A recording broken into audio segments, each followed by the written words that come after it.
táto, že jsem tvý zlato,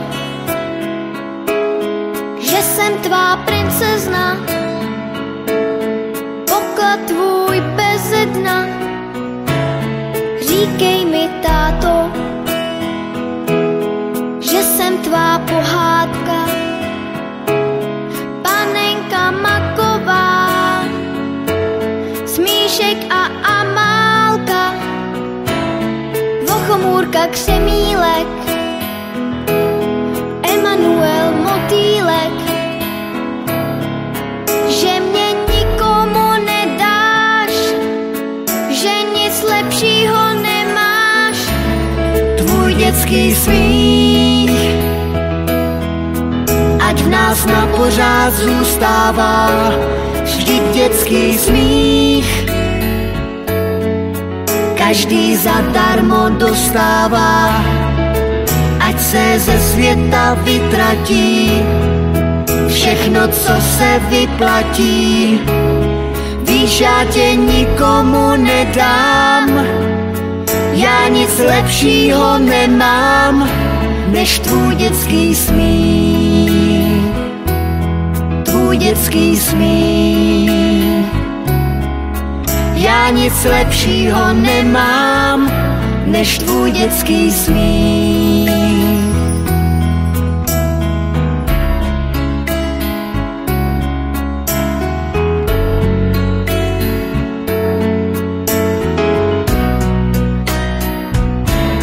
Říkej mi, princezno, že jsem princ pohádky, co přijel za tebou na pořád na svátky. Já byl bych bez tebe, už na věky bez sebe.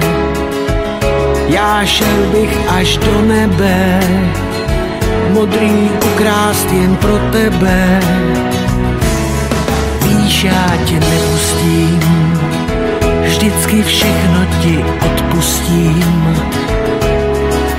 Já tě nikomu nedám, já nic lepšího nemám.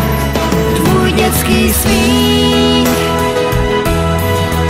ať v nás na pořád zůstává, vždyť dětský smích každý zadarmo dostává. Ať se ze světa vytratí všechno, co se vyplatí. Víš, já tě nikomu nedám, já nic lepšího nemám, než tvůj dětský smích. Ať v nás na pořád zůstává, vždyť dětský smích každý zadarmo dostává. Ať se ze světa vytratí všechno, co se vyplatí. Víš, já tě nikomu nedám, já nic lepšího nemám, než tvůj dětský smích. Tvůj dětský smích. Já nic lepšího nemám, než tvůj dětský smích.